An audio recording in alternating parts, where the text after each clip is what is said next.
Hey students, in this video we're going to recreate this dimension drawing. So we're going to walk step by step through what we need to do to get the views placed into a drawing sheet and get the dimensions in the correct location. So we're working with number 12 because I think they did a really good job here with their dimensions. We've got overall dimensions shown in here.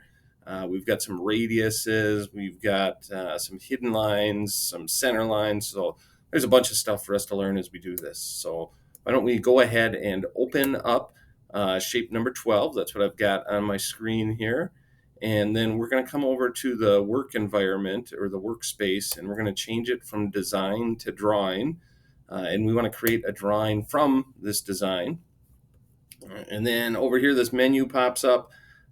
We want to use the Spartan MFG template. Okay, you should have downloaded and installed this when we did our when we did our Puzzle Cube project. Right? If it's not there, ask me. I will show you how to get that. Right? So I've got my Spartan MFG template picked. We'll go ahead and click on OK. And sometimes this takes a second to load up. Sometimes it takes more than a second to load up. We'll just be patient.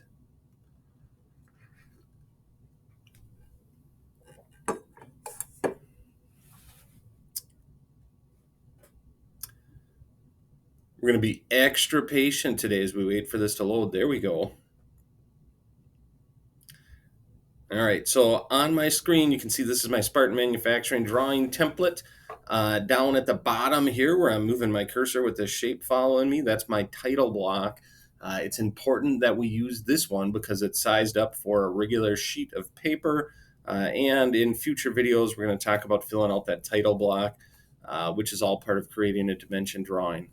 So here's my object, and this is the view I want to use for my front view. Okay, so remember, we're going to copy this example drawing here to a T. Right? So this is what I want for my front view, but it looks kind of tiny, so we're going to take care of that. Okay, and I should mention, if this isn't your front view, you can come over here where it says orientation, and you can pick some other views and keep spinning it around until you find that front view. Right? For me, just because of the way I drew it, right, the view that's selected as front over here just so happens to be my front view. Okay, now this is going to be kind of tiny to put a bunch of dimensions on, so I'm going to go back to scale, and I'm going to change it to 1 to 1, and then if I bring out my cursor, you can see it gets a little bit bigger. Right. So eventually we're going to learn how to use these automated center marks. In today's video, we're going to manually put our center lines and marks in. So once we've got this to a 1-to-1 scale, we can go ahead and click with our mouse. That'll put our base view down in this lower left-hand corner. And you can click OK. And then we're going to come up top to the project button. We'll click our base view, and we're going to drag our cursor to the top, off to the right, and up to this upper right-hand corner to project some additional views. So first thing we want to take care of is this isometric or 3D view. We're going to double click on it. And once we've double clicked on it, we're going to come over here to the style, and we're going to pick shaded. All right, so we want to shade that in. And a lot of times we'll make this isometric view a little larger or smaller than the 2D views just so it stands out. So I'm going to make this a 1.5 scale. Oh, not 15, 1.5. All right, there we go. All right, once I've got that the shape and appearance I want, I'm going to click close. And there we go. That one's done. So now we got to come back and add our center lines and our center marks. And like I said, we can do this automatically. We're going to do it manually on this one. So we're going to pick the center mark first. Anywhere there's a circle that looks like a circle, we're going to add a center mark to it. All right, so in this case, that's a center mark. We're going to come up here to this arc, and we'll add a center mark as well. You can see that center mark shows up there. All right, now we're going to go to center line. Right, anywhere there's a circle, but it looks like a rectangle because we're seeing a side view like this one, we should see a center line. So we're going to click the two hidden lines, and a center line will show up in the middle. Right? We're going to come over to this side view. You can see I got a hidden line right here showing me where this inside corner is. but that should also be a center line. So again, we'll click the two edges. There we go.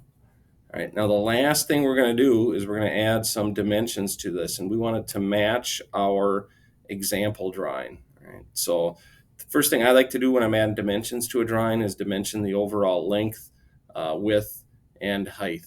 All right, so you can see here it's 40 deep, 60 long, and 30 high. So let's dimension those first. We'll do that by grabbing the dimension tool, and we can either pick 2 points that we want to measure between, or we can highlight an entire line. So if I wanted to dimension the length of this, I could pick like this whole bottom line and drag my number down. Right now, I don't know if you noticed as I was putting these lines or dimensions on here, my numbers, right, are not the numbers that I used when I modeled this up. It's showing me my numbers in inches. So we're going to come up to document settings. We'll come down here where it says dimension unit, and right now it's set to inches. So we'll click on that sheet of paper, and over here I can change it from inches to millimeters. We'll show our precision to 2 decimal places, and then click on OK. All right, and if I hover over top, I don't know, my computer's running slow here this morning. These numbers show up. I'm sure they'll be there when we go to print them. All right, so once we've got those started, now we just need to compare to our example drawing. So anywhere there's a dimension on our example drawing, we want to come back and add it to this drawing, again, using the dimension tool. So I'll show you a couple more examples of lines. All right. When you're putting these lines on, we want to make sure too that we're pulling out the extension lines past the object. And then to dimension circles or radiuses, you just click the object and pull your cursor out like so. All right, and again, my computer's being kind of glitchy here. I'm not sure why these numbers aren't showing up. Okay? So I want you to finish working on this. Compare your dimension drawing to that example one. Make sure all your dimensions match up. And then when you're done, maybe we should have done this first. You'll notice it says untitled up here.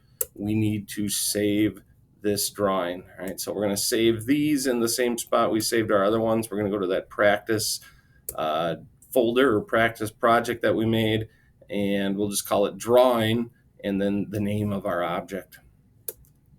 And so that's your goal for today, is to make this one look like the example. We'll talk about printing and submitting this in class tomorrow.